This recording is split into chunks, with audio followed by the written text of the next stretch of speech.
ఆదికాండం 3వ అధ్యాయం.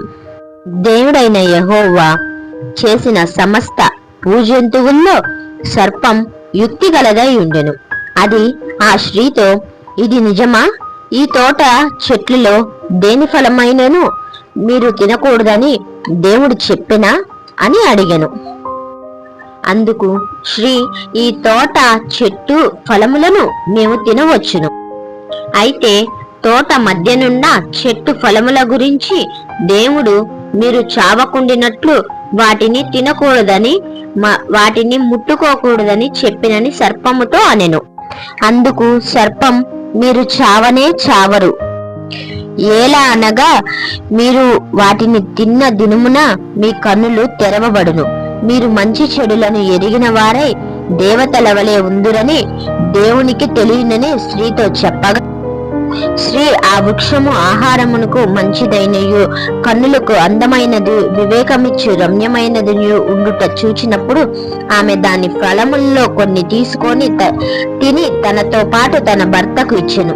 అతను కూడా తినెను. అప్పుడు వారిద్దరూ కన్నులు తెరవబడిను. వారు తాము దిగంబరులమని తెలుసుకొని అంజూరపు ఆకులు కుట్టి తమకు కుచ్చుబడులుగా చేసుకొనిరి. చల్లపూటను ఆదామును అతని భార్యయు తోటలో సంచరిస్తున్న దేవుడైన యెహోవా సర్పము మాట విని, దేవుడైన యెహోవా ఎదుటకు రాకుండా చెట్ల మధ్యను దాగి కొనగా, దేవుడైన యెహోవా ఆదామును పిలిచి, నువ్వు ఎక్కడున్నావు అనెను. అందుకతడు, నేను తోటలో నీ స్వరం విన్నప్పుడు దిగంబరునై ఉంటిని కనుక భయపడి దాక్కొంటిని నేను. అందుకైనా, నువ్వు దిగంబరువని నీకు తెలిపిన వాడు ఎవడు? నువ్వు తినకూడదని నేను ఆజ్ఞాపించిన వృక్ష ఫలమును తింటివా అని అడిగెను. అందుకు ఆదాము, నాతో నుండుటకు నువ్వు నాకిచ్చిన ఈ స్త్రీయే ఆ వృక్ష ఫలములు కొని నాకియ్యగా నేను తింటెను. అప్పుడు దేవుడైన యెహోవా స్త్రీతో, నువ్వు చేసినది ఏమిటని అడగగా, స్త్రీ, సర్పం నన్ను మోసపుచ్చినందున తింటెను అనెను. అందుకు దేవుడైన యెహోవా సర్పముతో, నీవు దీన్ని చేసినందున పశువులన్నిటిలోను భూజంతువులన్నిటిలోను నువ్వు శపించబడిన దానివై నీ కడుపుతో ప్రాకుచు నువ్వు బ్రతుకు దినములన్నీయు మన్ను తిందువు. మరియు నీకును స్త్రీకిని నీ సంతానమునకు ఆమె సంతానమునకు వైరం కలగజేతును. అది నిన్ను తల మీద కొట్టెను, నీవు దాని ముడుమ మీద కొట్టుదువని చెప్పెను.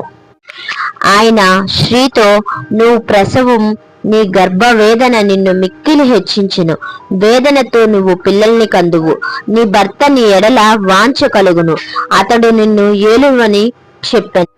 అందుకు ఆదాముతో, నీవు నీ భార్య మాట విని తినవద్దని నేను ఆజ్ఞాపించిన వృక్షఫలములు తింటివి కనుక నీ నిమిత్తం నేల శపించబడినది.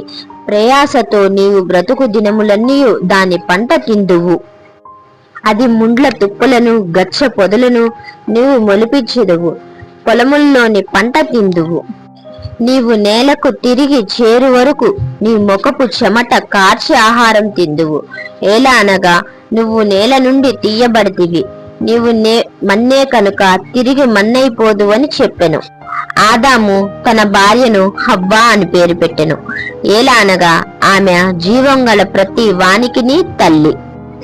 దేవుడైన యెహోవా ఆదామునకు అతని భార్యను చర్మపు చొక్కాయిలు చేయించి వారికి తొడిగించెను. అప్పుడు దేవుడైన యెహోవా, ఇదిగో, మంచి చెడులను ఎరిగినట్లు ఆదాము మనలో ఒకని వంటి వాడా ఆయను. కాబట్టి అతడు ఒకవేళ తన చేయి చాచి జీవం గల వృక్షమును కూడా తీసుకొని తిని నిరంతరం జీవించినేమో. దేవుడైన యెహోవా అతడు ఏ నేల నుండి తీయబడునో దాన్ని సేతుపరుచుటకు ఏదేని తోట నుండి పంపివేసెను. అప్పుడు ఆయన ఆదామును వెళ్ళకొట్టి ఏదేను తోటకు తూర్పు దిక్కున కెరూబులను జీవ వృక్షముకు పోవు మార్గమునకు కాచుకొనుటకు ఇటు అటు తిరుగుచున్న ఖడ్గ జ్వాలలను నిలవపెట్టెను.